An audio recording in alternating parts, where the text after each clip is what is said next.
tanawa, naglali sa pwedeng mag-asawa ba sa mo kayo. Ay, mauna magsigiglalis mag-away. Hoy! Ito na! Sige ka, pidyo-pidyo dra! Hayop ka! Kaya pala marami ang mga magsali-sali sa mo ang away mag-asawa dahil ikaw pala ang nagkakalat ng mga video namin? Pakailamira ka talaga? Ha? Ikaw ugangana ka, basig. Ay, paglabot-labot ko mag-away may mag-asawa, kaya away na mo ne.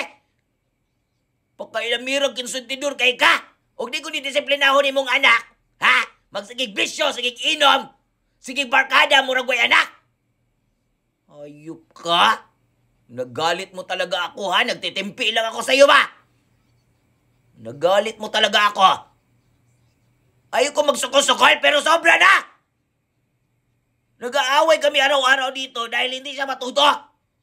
Kailangan ko siyang disiplinahon. May mga anak pa kami, mas inuuna pa ang barkada. Pag uwi dito, hubog pa. Umatay na ako sa konsumisyon. Hindi nyo alam pinagdadaanan ko, may postpartum pa ako dahil bago lang ako ng anak. Hindi nyo ako maintindihan. Parang hindi ka umagi sa pagkananay, ha? Hindi kayo umagi sa ganitong buhay. Wala kayong konsiderasyon.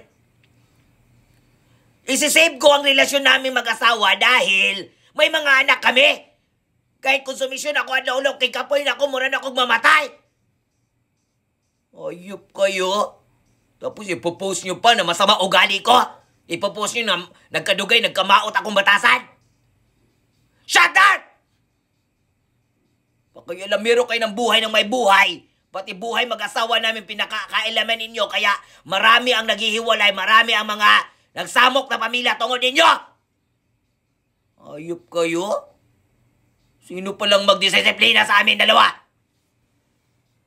Kung ayaw nyo na magalit ako, huwag kayong makialam. Shut down your face, mga bobo! Hala!